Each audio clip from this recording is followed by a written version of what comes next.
urtero egiten du munduan zehar espedizio bat, bai? Itxasora ateratzen da, ozeano ezberdinak zeharkatu, eta itxasali edo espedizio bat egiten dugu, bai? Aurten, egin dugu oso espedizio berezi bat Antartikara joan garelako, bai? Ez dugu Antartika guztia ikusi, oso kontinente handia dela, baina ikusi dugu Antartikako zati txiki bat Antartian penintzula, bai? Zenbaten ibilbidearen mapa, eta Euskal Herritik atera, Kanariar uhartea, Cabo Verde, eta gero zuzenean Atlantikoa zeharkatu. Zergatik Kanariar uhartea?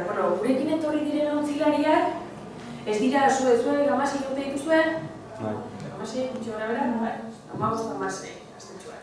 Gurekin etorri diren ontzilariak aurten, fase ezberdin batzuetan, baina urte oso gutxiago izan dituzte, bai? 21 urtetako, 22 urtetako ontzilariak izan ditu. Unibertsitateko ikasleak etorri dira.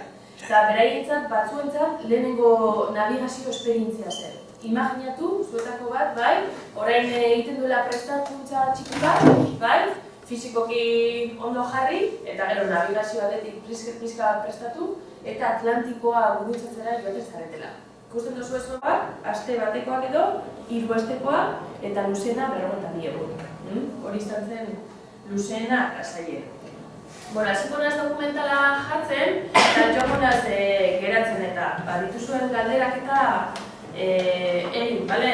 Ez geratu dudarekin, eta nik azalduko dizkizuek gauza batzuk.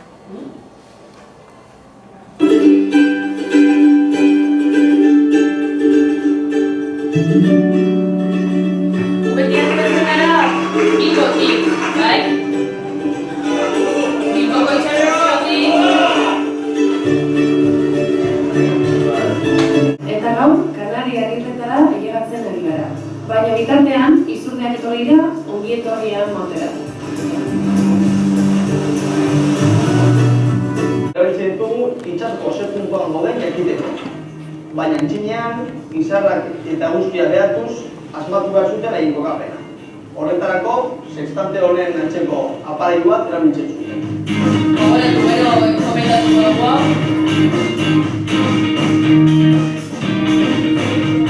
Ozeano erdian nabigatzen egon garen bitartean, oso zaila suertatu zaigu izurdeak ikustera.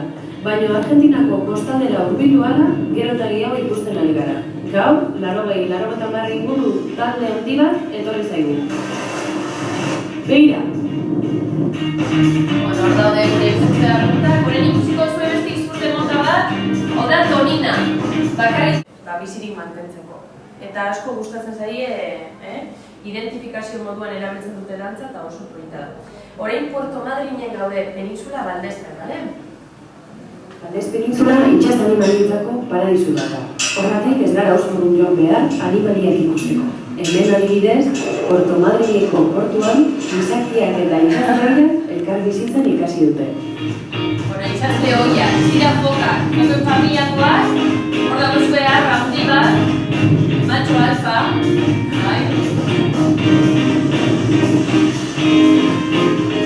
abenduan gaude eta gero eta balen gehiago joten dira hegoalderantza elikadurari. Baina oraindik 10 batzuk geratzen dira bere umeekin. Eta gaur zorte ona izan dugu. Hemen behian orain 3 amatxo bere 3 umeekin daude. Eta hegoaldeko bale franka,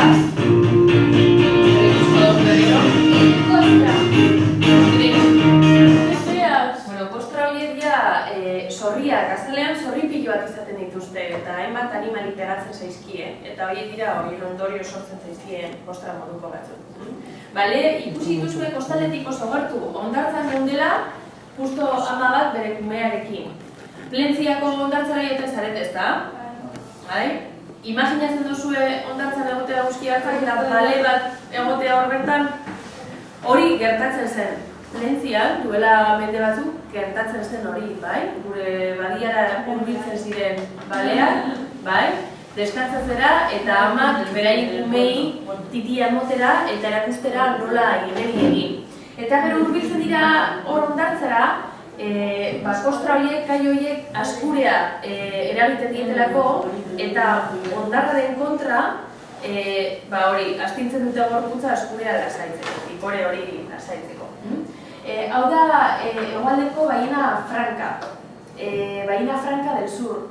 Gure euskal arrantzaleek ehizatzen zuten honen lehengusina. Iparraldeko euskal balea, Ballena Franca del Norte. Euskaldunon balea deitzen zitzaion. Ez honi, baizik eta honen lehengusinari, baina oso antzerak dira. Hau, nahiko kontserbazio momentu hon batean dago, baina gure euskal balea desagertzean dago. Han beste izatu dugu, bai euskaldunok, bai amerikarro, bai, guztio, ze gaur egun bakarrik badirudi, bakarrik geratzen direla 200 bale. 200 bale horiek hurrengo 20 urteetan desagertuko dira. Izeneko loberia batetara etorri gara. Hemen itsasleoi har eta emeak deskantzatzen eta hogatzen ari dira. Hurrengo hilabetetan berriro itsasoratuko baitira. Ikusi ezue tamaina ezberdintasuna arreta hemen aurrean.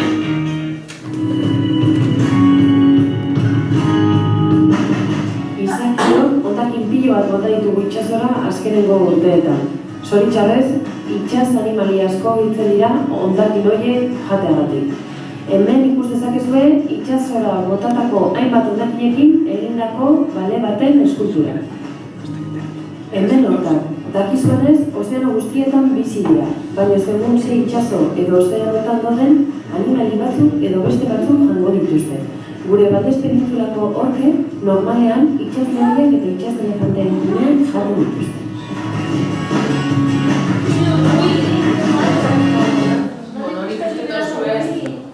Gaur egun, hemen bizitan Bale Franca kontserbazio egoera on batean dago. Baina horretarako oso garrantzitsua da hezkuntza erabiltzea eta jendeari esatea nola bizi den balea. Nor daukazue Bale Franca bat, begirazte lastaiak diren, horrela egeri lastaiak bai, eta pentsatu ze errazak diren egizatzea, bai? Hain lasai joaten dira itxasotik eta argoia sartzea oso erraza suertatzen zen. Entzuten dituzue zarata, baita bat dago, baina bai entzuten dira dituzten zarata komunikatzeko aiartean.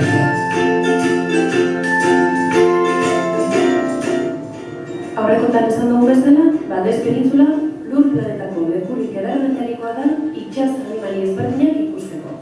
Gaur, itsas elefanteak ikustera etorri gara. Hilabete bat daramaten itsasora bota gabe, zergaien azala aldatzen ari dira. Eta egun batzuk barru berriro botako dira itsasora. Itsasoratzen direnean, 1500 metrotara jaisten dira animalien bila joateko. Adibidez, kalamarrak edo txiriak. Itsas elefanteak azala aldatzen gero ikusiko ditu Antartika berriro, eta leku berdinean azeri bat, eta leku berdinean bebai pinguinoak. Zuek ikusteko zein aberatzak diren lur hauek, eta zenbat animali bizi diren leku berdinean, itxasuko animali asko, bai? Etortu dira ongaltzera eta elikadura bila Baldes penintsulara.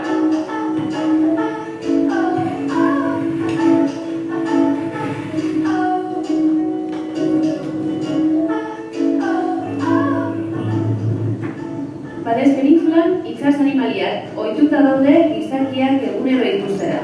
Gaur, Punta Lomara etorri gara itsasle horiekin urpean igeri egitera. Joan biologo batzuekin, eta ikertzen ari dira, hauek ez dira arraundiak, kumeak dira. Ikertzen ari dira zer nolako eragina daukan turisten hainbeste bisita egotea animali hauen konportaera. Orain arte ez dituzte pertsonak atakatu, baina gerta liteke beraien etxean hainbeste sartzen bagara, konportaera aldaketa bat egotea.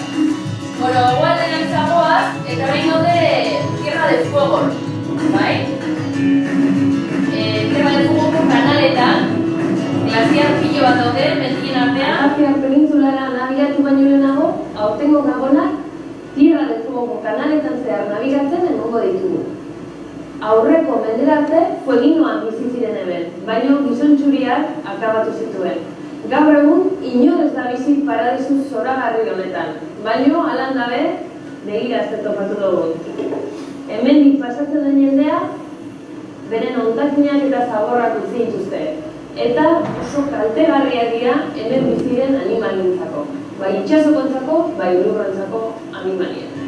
Berriro ere inor bizi ez den leku batean hondakinak, bai? Imaginatu hondakinak isolaturiko herri batean bizitzea, hau da lur planeta osoan hegoalderago dagoen herria.